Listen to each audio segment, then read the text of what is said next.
में कोटि कोटि प्रणाम। महाराज जी, मोह माया में नर और नारी दोनों आते हैं, फिर माया अधिकतर नारी को ही बताया जाता है। नहीं, ऐसा नहीं कहीं वर्णन किया जाता कि माया नारी है, ऐसा तो नहीं है। जो शास्त्र नहीं तो वो ऐसा बोलते होंगे। बकाया जो माया का स्वरूप वर्णन किया गया है वो स्थूल शरीर और सूक्ष्म शरीर, जिसमें मन, बुद्धि, चित्त, अहंकार, ये और जो कारण शरीर, स्वभाव, ये सब माया के अंतर्गत। माया का स्त्री केवल माया है ऐसा शब्द तो ऐसे ही गांव भाषा में कहते हैं, शास्त्रीय भाषा में ऐसा नहीं कहा गया।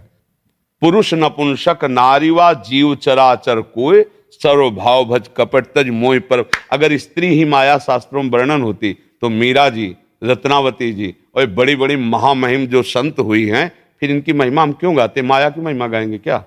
सब उन संतों से कहीं कोई कम नहीं है। चाहे बच्चा संत बने, चाहे स्त्री संत बने, चाहे पुरुष, जो भजन कर रहा है वो सब महामहिम भगवान का है।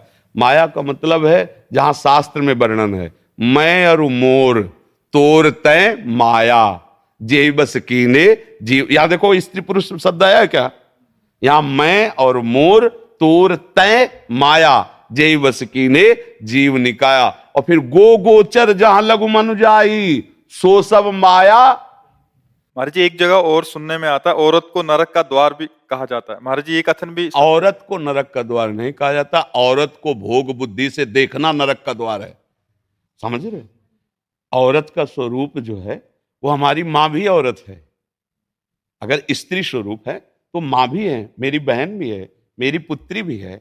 भगवान कह रहे, भगवान की बात समझना, त्रिविधम नरकस्येदम द्वारन नाशन मात्मनः कामा क्रोधा तथा लोभा तस्मात् दैत्यम तजेत। ये तीन नरक के द्वार हैं, काम, क्रोध, लोभ। इसमें ना स्त्री वर्णन है, पुरुष वर्णन है। अब जहां शास्त्रों में वर्णन की स्त्री को तुम नरक स्वरूप देखो, किसको? सन्यासी बैरागी को। समझ रहे?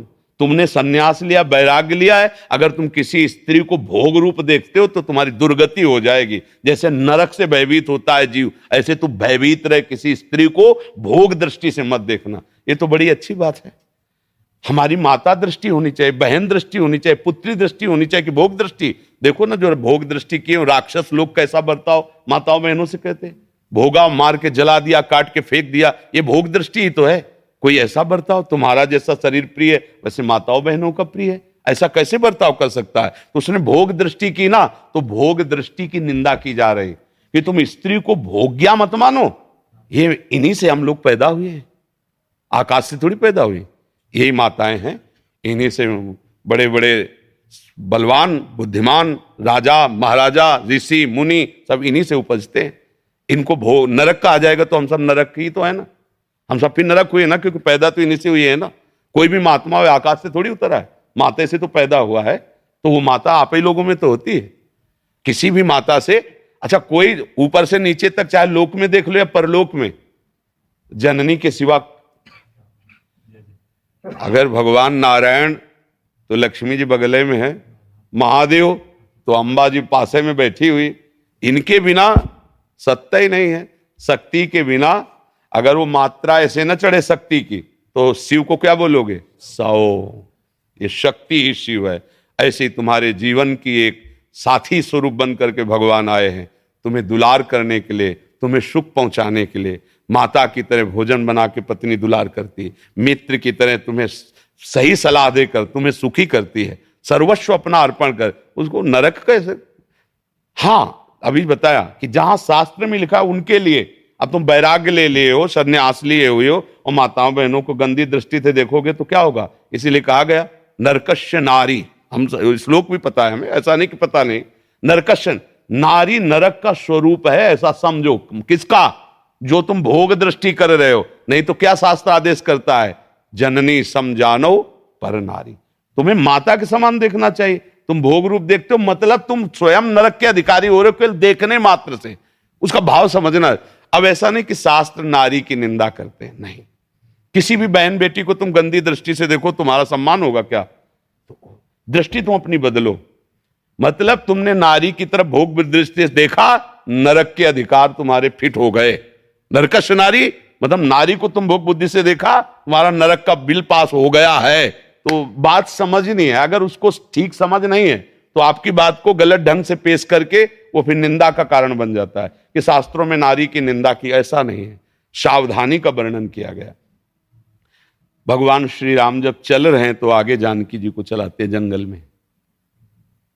अगर घर परिवार में कहीं अंदर है तो आगे पति और पीछे पत्नी, लेकिन अगर जंगल है, भयावह स्थिति है, तो आगे पत्नी, पीछे सुदृढ़ उसकी रक्षा के लिए चल रहे।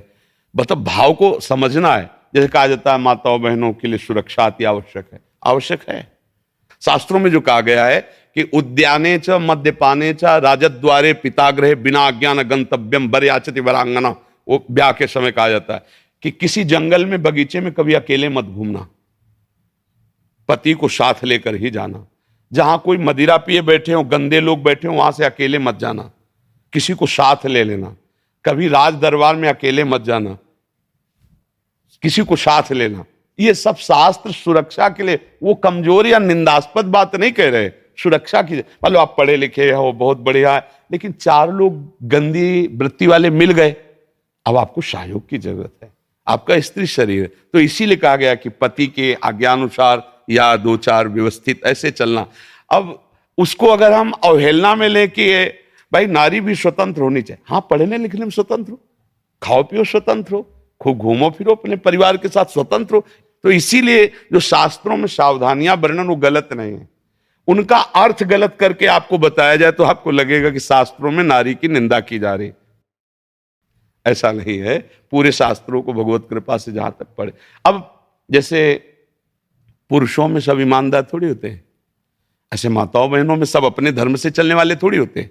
तो जहां कहीं आपके आचरण गलत हो रहे हैं तो आपको डांट लगाएगा शास्त्र, और पुरुष को लग रहा है तो उसको डांट लगाएगा। अब वो सार्वजनिक नहीं है, वो सार्वजनिक सिद्धांत जब पढ़ोगे तो उसमें अलग होगा।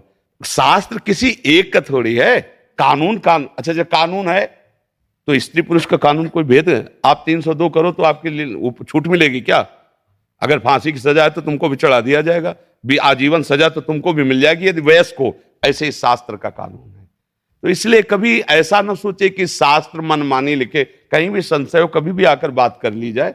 शास्त्र का ज्ञान होना चाहिए। अब मतलब कहा क्या जा रहा है उसको समझा जाए। अगर उसको केवल उतनी बात काट के, मान लो पूरी बात हम कह रहे हैं, आप आगे की काट दो पीछे काट दो, बीच की वही बात ले लो, तो अब वो फिर कैसे समझ पाओगे? फिर लगेगा कि देखो कैसे निंदा कर रहे हैं। तो ऐसे ही जो निगेटिव प्रचार करते हैं वो उस बात को लेकर के निगेटिव फेंक दिया। उनको खुद अनुभव नहीं कि किस धरा से बोला जा रहा है। जब आप भजन करो, धरा में आओ, तो आपको भी शास्त्र ये किसी व्यक्ति के द्वारा लिखे हुए नहीं, ब्रह्मबोध संपन्न महापुरुषों के, जो भगवान को साक्षात देख रहे हैं वो लिख रहे हैं। और हम सब बच्चे हैं। बोलो माता पिता डांटते हैं कि नहीं डांटते? तो हमारे शास्त्र पिता हैं, वो हमें आदेश करे ऐसे चलो ऐसे चलो, और उन्होंने हमें क्यों डांट? अब शास्त्र आज्ञा का उल्लंघन करो तो मनमानी आचरण, फिर तो आप कुछ भी बोलो, भगवान को गाली दो, बात अलग। शास्त्र कहीं भी गलत नहीं है, आप केवल शुद्ध भाव से आओ, प्रश्न करो, उसका उत्तर आपको समझने को मिल जाएगा। सर्व सामर्थ्यशाली भगवान आपके साथ है। भले आप वृंदावन वास न करें, आप घर में रह करके सर्व सामर्थ्यशाली बन सकती हैं। पूज्य राधा बाबा, बड़ा आनंद आया उनकी वाणी से। बाबा ने कहा जब आनंदमयी माता सामने बैठती तो लगता सिंहनी पे सवार दुर्गा बैठी हुई है। आप स्त्री को कोई साधारण समझते हैं क्या?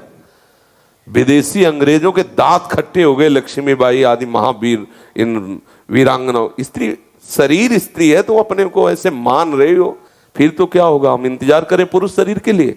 और कौन सी खास बात ऐसी पुरुष शरीर से कि भगवत प्राप्ति हो जाएगी?